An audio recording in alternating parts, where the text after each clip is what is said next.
Hello my dear students, आप लोगों का इस नए क्लास में स्वागत है।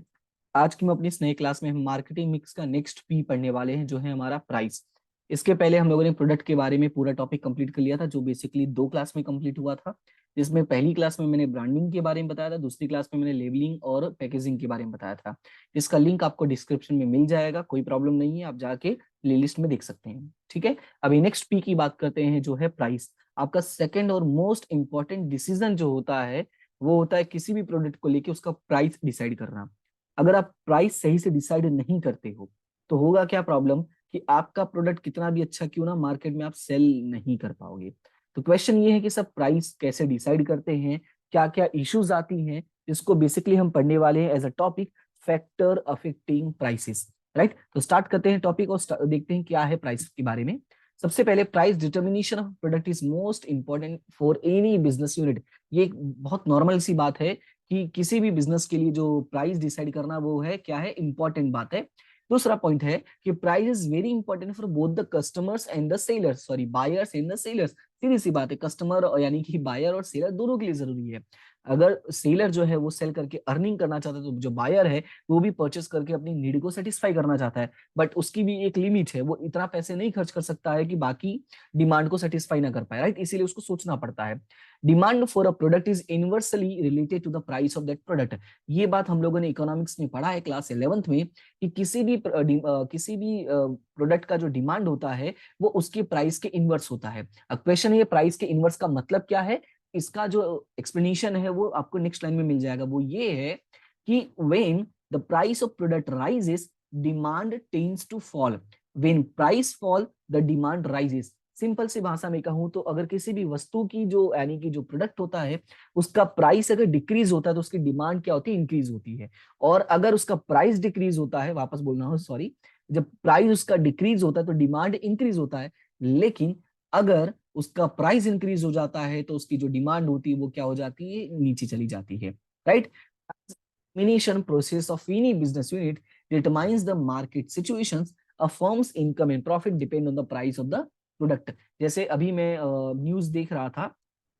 न्यूज मतलब जो एक इन शॉर्ट करके ऐप आता है, अगर आपने कभी यूज नहीं किया तो उसको जरूर यूज करना। कोई प्रमोशन नहीं कर रहा हूँ और ना ही उससे मुझे कुछ पैसे मिलने वाले हैं। एक तो 5,000 सब्सक्राइबर्स में कोई मुझे नहीं देने वाला भी नहीं है, बट मेरा पर्सनल एक्सपीरियंस मुझे कभी कभी अच्छा लगता है। वो कि इन शॉर्ट करके ऐप है, वो आप इंग्लिश इंप्रूव करने के लिए प्लस न्यूज के लिए आप रीड कर सकते हो। तो उसमें मैं पढ़ा मैंने, तो उसमें लिखा हुआ था कि जो पठान मूवी अभी हाल ही में रिलीज हुई थी, ठीक है, देता हूँ, तो उसने क्या किया, अपने टिकट की प्राइसेस को क्या कर दिया, लो कर दिया है। अब सीधी सी बात है, अगर टिकट की प्राइसेस को लो कर दिया तो उसकी इनकम भी क्या हो जाएगी, लो हो जाएगा। उसका प्रॉफिट भी क्या हो जाएगा, डिक्रीज हो जाएगा। राइट, मतलब जितना अर्न कर रहा था तो वो कर लिया, लेकिन अभी उतना नहीं अर्न कर पाएगा जितना पहले अर्न कर रहा था। राइट, तो याद रखना है कि किसी भी जो प्रोडक्ट का प्राइस होता है उसके इनकम और प्रॉफिट दोनों पे इफेक्ट करता है।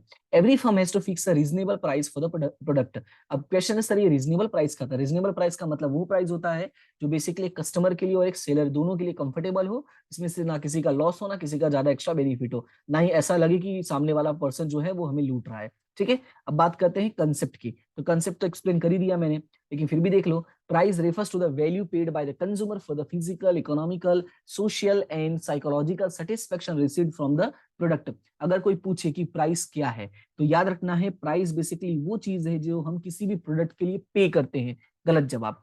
प्राइस वो चीज है जो भी हम किसी भी प्रोडक्ट के लिए पे करते हैं, उसके फिजिकल के लिए, उसके इकोनॉमिक सिचुएशन के लिए, उसके सोशल सिचुएशन के लिए और हमारे साइकोलॉजिकल सेटिस्फेक्शन के लिए। जैसे मैं एक एग्जांपल देता हूं, अगर आप किसी दुकान में जाते हैं, मिठाई खाते, गुलाब जामुन खरीदते हैं, और अगर आपने 10 रुपए की एक गुलाब जामुन खाया और आपको अच्छा लगा, तो आप बोलते वाह यार क्या बढ़िया था, पैसा वसूल। अब ऐसा क्यों वर्ड यूज करते हैं, पैसा वसूल? क्योंकि वो एक्चुअली में इतना अच्छा था कि आपके साइकोलॉजिकल पे ये इफेक्ट किया कि it is a very good product. लेकिन वहीं अगर आप फिर से कभी जाओ, कुछ खाओ और आपको टेस्ट अच्छा नहीं, बोलते यार पैसा बर्बाद। क्यों? क्योंकि वो हमारा जो था साइकोलॉजिकल पे इफेक्ट नहीं कर पाया। इसलिए इसको यहाँ पे इंक्लूड करते हैं। Price is the economic value of product which is generally depicted in the form of money. Simple सी बात है, प्राइस क्या है, एक इकोनॉमिकल वैल्यू है जो बेसिकली डिनोट किया गया किसमें, यानी डिपिक्टेड का मतलब है बताया गया है इन the form of money. Clear है इतना? It is economic value of a product, ये याद रखना है। अब नेक्स्ट टॉपिक है इसी में कि फैक्टर्स अफेक्टिंग प्राइसेस, यानी कौन कौन से पॉइंट्स हैं जो किसी भी प्रोडक्ट के प्राइस को इफेक्ट करते हैं, यानी जिनकी वजह से उस प्रोडक्ट का जो प्राइस है वो कम होता है या ज्यादा होता है। तो इसको ध्यान से सुनना, ये one of the most important topic है जो आपका कॉलेज में भी पूछा जाता है, अदर एग्जाम्स में भी पूछा जाता है, इवन आपकी जो एग्जाम उसमें भी पूछा गया है 2 बार। मैंने लिखा नहीं था, मैं लिख देता हूँ, जुलाई 18 और जुलाई 20, 2 बार ये क्वेश्चन पूछा गया है, इसलिए इसको ध्यान से सुनना। पहले तो मैं आपको एक बात बता देता हूँ, जिसमें जितने भी पॉइंट्स है पहले मैं वो बता देता हूँ, फिर मैं वन बाय वन एक्सप्लेन करता हूँ। सबसे पहले आपका है प्रोडक्शन कॉस्ट, ठीक है। नंबर 1 क्या है? प्रोडक्शन कॉस्ट है। प्रोडक्शन कॉस्ट क्या होता है, मैं ऐसे आपको ओवरव्यू दे देता हूँ, अंदर का आप रीड कर लेना अगर पॉसिबल हो तो। एक बार ऐसा ट्राई करते हैं, अगर आपको ऐसा लगता है कि नहीं सर आप बता दिया करो, पूरा रीड किया करो, तो मैं रीड कर दूंगा, टेंशन नहीं लेना। पहला है प्रोडक्शन कॉस्ट, दूसरा है डिमांड फॉर द प्रोडक्ट, तीसरा है आपका कंपटीशन इन द मार्केट। ध्यान से सुनना। पहला देखो, इसको याद करने का सबसे सिंपल तरीका मैं आपको बताता हूँ। आप एज अ कंपटीटर, सॉरी, आप एज अ बिजनेसमैन, आप एज अ प्रोड्यूसर सोचो ध्यान से कि किसी भी प्रोडक्ट का जो प्राइस है वो आप कैसे डिसाइड करोगे। नंबर 1, पहले तो प्रोडक्ट को बनाने में कितना खर्चा लगा, जिसको हम बोलते हैं production cost. Number 2, demand of the product, market में उस प्रोडक्ट की डिमांड कैसी है। Number 3, sorry, number 3, competition in the market, यानी मार्केट में क्या सिचुएशन है। Number 4, government and legal controls, यानी गवर्नमेंट और अदर रूल्स रेगुलेशंस का कंट्रोल कैसा है आपके प्रोडक्ट के ऊपर, या उनका जो रूल्स रेगुलेशंस आपके प्रोडक्ट पे कैसा इंपेक्ट करने वाला। उसके बाद number 5, price determination on the basis of objective. Her business का अपना कुछ ऑब्जेक्टिव होता है, वो भी बहुत बड़ा एक रोल प्ले करता है उस प्रोडक्ट का प्राइस डिसाइड करने में। फिर नंबर 6 है आपका इकोनॉमिक कंडीशन। अब इकोनॉमिक कंडीशंस का मतलब कैसा है कि इकोनॉमिक कंडीशन मतलब कंट्री की बात हो रही है, ठीक है, ये आपके बिजनेस की नहीं, कंट्री की बात हो रही है। उसके बाद आपका जो लास्ट पॉइंट है वो है बाइंग बिहेवियर, ठीक है। इस तरह से टोटल 7 पॉइंट्स हैं, वन बाय वन करके मैं एक्सप्लेन करता हूँ, ध्यान से सुनते जाना। मैं अंडरलाइन भी करते जाऊंगा, लेकिन क्या है थोड़ा स्पीड में करूंगा, क्योंकि मैं नहीं चाहता क्लास ज्यादा लेंदी हो और आपका टॉपिक भी कवर होना बहुत जरूरी है। सबसे पहले प्रोडक्शन कॉस्ट की बात करते हैं। तो प्रोडक्शन कॉस्ट मैंने कहा कि किसी भी बिजनेस के लिए बहुत इंपॉर्टेंट है, उसका प्राइस डिसाइड करने में, उसके प्रोडक्ट का प्राइस डिसाइड करने में, ठीक है। तो ये आपको याद रखना है कि important aspect in the price determination is the production cost, most important determinant, ठीक है। अब इसमें क्या होता है, like raw material cost, production cost, administration cost, sales and distribution expenses, right. ये सारे एक्सपेंसेस होते हैं, यानी सिंपल वे में कहूं तो आपके जो अकाउंट्स पढ़ते हो ना, तो अकाउंट्स में जितने भी एक्सपेंसेस आप लिखते हो वो सारे इसमें ऐड कर देना, ठीक है। तो वो सारे एक्सपेंसेस डिसाइड करते हैं कि आपके प्रोडक्ट का प्राइस क्या होगा। While determining the price of product, cost of production is considered. Topic cover हो गया, ये ऑलरेडी रिटन है। While a new product is launched, number of expenses are incurred. Such expenses are included in the selling price of the product. No price can be fixed lesser than the cost of production. ये 3 line आपको एक साथ याद रखना है। क्या याद रखना है कि न्यू प्रोडक्ट लॉन्च किया तो हमारे काफी सारे में एक्सपेंसेस करने पड़ते हैं, तो जब भी हम सेलिंग प्राइस डिसाइड करते हैं तो ये सारे एक्सपेंसेस को इंक्लूड करना जरूरी है। अदरवाइज क्या होगा कि हमें पता नहीं चलेगा ना कितना प्रॉफिट हुआ, हम लॉस में चले जाएंगे, बिजनेस बंद हो जाएगा। और किसी भी बिजनेस का जो प्रोडक्ट होता है उसका प्राइस होता है, it can never be decided less than the cost of a production. यानी जितना खर्च हुआ है एटलीस्ट उतना तो कहते हैं ना पार वैल्यू, हम लोग जिसको बोलते हैं ब्रेक इवन पॉइंट, तो होना ही चाहिए, जितना खर्चा हुआ है उतना तो रिसीव होना जरूरी है। क्लियर इतना? तो ये था आपका फर्स्ट पॉइंट, जितना अंडरलाइन किया इनको याद रखना है। सेकंड पॉइंट है डिमांड फॉर द प्रोडक्ट, यानी कि आपका जो प्रोडक्ट है उसकी मार्केट में कैसी डिमांड है, वो भी एक बहुत बड़ा रोल प्ले करता है। और डिमांड कैसे बढ़ेगा, कैसे होता है, डिसाइड होता है, it depends on the consumers taste and preferences, number of consumers, their purchasing power, number of competitors. ये सारे जो पॉइंट्स होते हैं ये डिसाइड करते हैं किसी भी प्रोडक्ट की डिमांड की। When the demand of product is high, बहुत सिंपल एक वर्ड है यहाँ से, जब प्रोडक्ट का जो डिमांड होगा वो हाई होगा, ध्यान से सुनना। डिमांड अगर हाई है तो प्राइस जो होगा वो हाई कर सकते हो, but when the demand for the product is low, the price is to be kept low. Example के तौर पे मैं बताता हूं, जैसे आपने देखा होगा लॉकडाउन के टाइम पे मास्क और सैनिटाइजर, जो बेसिकली अगर रेगुलर डेज में आज भी खरीदने जाओगे तो जो मास्क है वो 2 से 10 रुपए के बीच में अच्छा अच्छा मास्क मिल जाता है, लेकिन उन्हीं मास्क की जो वैल्यू थी वो 50-50 रुपए तक हो गया था।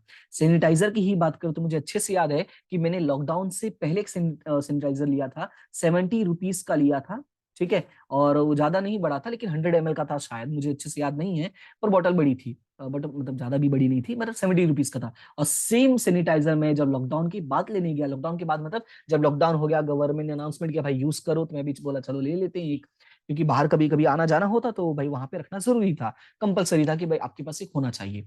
तो मैं लेने गया तो वही सेम 70 रुपीज का जो था वो 150 तक पहुंच गया था। राइट, क्यों? रीजन था डिमांड हाई था उस टाइम पे। राइट, तो यही सेम लॉजिक अप्लाई होता है। व्हेन कंपिटिटर्स आर मोर, ये तो फर्स्ट लॉजिक हो गया। सेकंड है when competitors are more, when और when the demand of product of competitors is high. अब सुना यहाँ पे, कभी कभी ऐसा होता है या तो मार्केट में कंपिटिटर्स बहुत ज्यादा है, या कंपिटिटर्स की प्रोडक्ट की डिमांड बहुत ज्यादा है। सो ऐसे केस में the producer has to fix the price in a such way that it is the same as that of a competitors.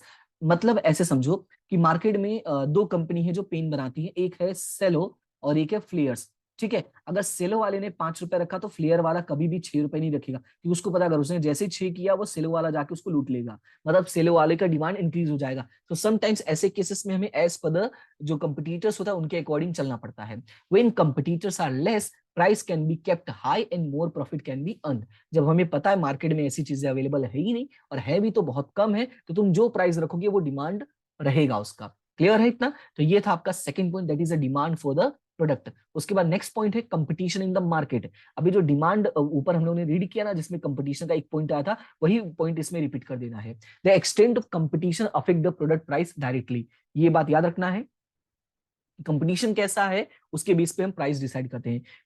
Producers fixes competitive price when the number of competitors are more and competition is high. सीधी सी बात है, जो price होगा वो आपको competitive रखना पड़ेगा। कंपटीटिव का मतलब जैसा कंपटीटर डिसाइड करेगा वैसा हम, अगर उसने 10 रुपए किया तो हम भी 10 कर देंगे, उसने 20 किया तो हम भी 20 कर देंगे, या हम कोशिश करेंगे कि उसके आसपास रहे बट उससे ज्यादा ना जाए, अदरवाइज हमारी डिमांड क्या होगी, डिक्रीज हो जाएगी। Price is fixed on the basis of objectives like to beat competitors और to make their entry difficult or to expel them from the market। देखो बेसिकली किसी भी प्रोडक्ट का प्राइस जो होता है ना, वो 3 कारणों से डिसाइड होता है जब कंपटीशन की बात आती है। Number 1, to beat the competition. Number 2, to make entry difficult. Number 3, expel them from the market. जैसे जो जियो था उसको क्या करना था कि मार्केट में खुद एंटर करना था और कंपटीटर्स को बीट भी करना था, तो उसने ये वाला तरीका इस्तेमाल किया और प्राइस को एकदम लो कर दिया, फ्री बांट दिया। Right, if the Prestige of the firm is high in the market, it can charge more prices for the consumers than the competitors। इसका एग्जांपल, इस वाली लाइन का एग्जांपल आप ले सकते हो आईफोन। आईफोन की जो प्रेस्टीज है वो बेसिकली हाई है, दैट्स वाई वो अपने नॉर्मल फोन की भी प्राइस होता है 1 लाख रुपीज कर देता है, तो लोग परचेस कर लेते हैं। और कंपटीटर्स के जो फोन है वो 30,000 में भी रहेगा तो भी लोग बोलते हैं अच्छा 1 लाख रुपए है तो वो आईफोन की तरफ ही जाएंगे। ये फायदा होता है प्रेस्टीज का। राइट, तो ये आपको याद रखना है जितना इसमें मैंने टिक किया हुआ है। उसके बाद नेक्स्ट पॉइंट है आपका government and legal controls. Government और लीगल कंट्रोल्स में क्या है वो सुनो। Those business unit which enjoy monopoly usually charges high prices. सीधी सी बात है, जो मोनोपोली है, अगर मोनोपोली मतलब सिंगल, अगर वो अकेला है तो जो चाहे वैसा प्राइस लेगा। लेकिन गवर्नमेंट क्या करती है ऐसे केसेस में, government imposes control on such a business units to protect the interest of the people. ये याद रखना है कि अगर कोई भी बिजनेस जो मोनोपोली इंजॉय कर रही है तो उनको मोनोपोली 100% इंजॉय नहीं करने दे सकते, otherwise they will destroy the society. मतलब सोसाइटी को इतना ज्यादा हाई चार्जेस करेंगे कि बाद में प्रॉब्लम हो जाएगी। दैट्स वाई गवर्नमेंट उन पे क्या करती है, कंट्रोल करती है। Prices of many products are highly fluctuating and therefore a number of legal controls are imposed। These factors have to be taken into consideration while determining the product price। Government imposes certain regulatory controls on products which are essential for the life। यहाँ पे ये वाली line compulsory लिखना कि government imposes certain regulatory controls on products which are essential for a life, that's why उसके base पे price decide होता है। अब पूछोगे सर एग्जांपल, तो एग्जांपल आपका लिखा हुआ है life saving drugs, petrol, diesel, paper for a daily newspaper etcetera. आपको पता है जो लाइफ सेविंग ड्रग्स होते हैं, यानी जो ड्रग्स का मतलब यहाँ पे ड्रग्स नहीं, यहाँ पे मेडिसिन की बात हो रही है, तो ऐसे मेडिसिन जो लाइफ के लिए बहुत जरूरी है, लाइक पेट्रोल हो गया, सॉरी लाइक पेट्रोल नहीं, दूसरा पेट्रोल हो गया, डीजल हो गया, इनका भी जो प्राइस है वो कौन डिसाइड करता है, गवर्नमेंट डिसाइड करती है। जैसे आपको पता होगा कि जब कोरोना आया था तो कोरोना के टाइम पे जो वैक्सीन लग रही थी गवर्नमेंट ने सबको फ्री कर दिया था। राइट, और गवर्नमेंट ने बोला था भाई जिसको लाइन में नहीं खड़ा होना है, जो प्राइवेट हॉस्पिटल्स में जाना चाहता है, प्राइवेट हॉस्पिटल्स में जाओगे तो 200 और 500 700 रुपए, ऐसा गवर्नमेंट ने डिसाइड किया था। और लगभग उतने ही प्राइस में आपको हर जगह मिल रहा था। हाँ, जो लोग को ज्यादा तकलीफ थी ब्लैकमेलिंग, कहते हैं ना हर जगह पे कुछ दुष्ट लोग होते हैं, कुछ ऐसे लोग होते हैं जिन्हें मोरालिटी, सोसाइटी, पीपल से कोई फर्क नहीं पता, उनको बस क्या पैसे पैसे कमाने हैं, तो अलग बात है। अदरवाइज गवर्नमेंट कोशिश करती है कि किसी भी प्रोडक्ट या किसी भी कंपनी की वजह से जो सोसाइटी है उसका लॉस नहीं होना चाहिए, राइट। इसलिए कंट्रोल करना जरूरी है, specially for the essential for a life, right. चलो नेक्स्ट टॉपिक है price determination on the basis of objective. अगर ऑब्जेक्टिव की बात करें तो 3 ऑब्जेक्टिव अगर आपको दिख रहा होगा तो नंबर है मैक्सिमम प्रॉफिट। अगर मैक्सिमम प्रॉफिट अर्न करना है तो प्राइस क्या करना होगा, हाई करना होगा, सिंपल सी बात है। यहाँ पे देखो this objective is when monopoly is existing, और ये तभी पॉसिबल होगा कि हाई प्राइस रखो जब आप मोनोपोली होगी, right. When the product is produce after having incurred heavy research and expenses, तो ऐसे केसेस होते हैं।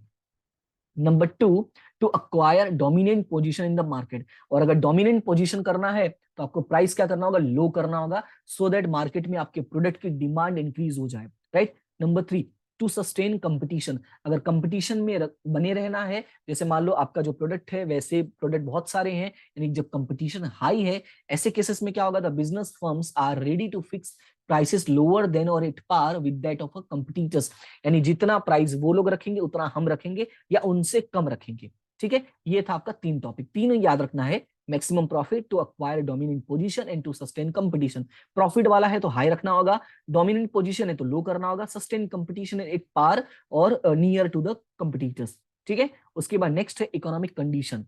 अब इकोनॉमिक कंडीशंस में क्या है, ये मैंने कहा ना कंट्री की इकोनॉमिक कंडीशन की बात हो रही है। अगर कंट्री का इकोनॉमिक कंडीशन अच्छा है तो अगर आप कोई भी प्रोडक्ट सेल करते हो, नॉर्मल प्राइस है तो लोग खरीदेंगे। अगर कंट्री का इकोनॉमिक कंडीशन अच्छा नहीं है तो आप प्राइस कम भी रखोगे तो भी लोग परचेस नहीं करेंगे, अगर वो उनके लिए बहुत ज्यादा जरूरी नहीं है तो। मतलब क्या, वो देखो existing economic conditions plays an important role in determining the price of the product, ये लाइन आपको याद रखना है, ठीक है। अब लिखने में काम आएगा, वो कहा ना छोटी छोटी लाइन है तो आपको वो याद रखना है, ज्यादा बड़ी पैराग्राफ है तो आपको वही लाइन लिखना है जो इंपॉर्टेंट है और उससे आपकी वैल्यू बढ़ती है। आपकी वैल्यू मतलब जो आंसर्स आपके होते हैं ना उसका वेटेज बढ़ जाता है कि हाँ यार ये बहुत जरूरी पॉइंट है।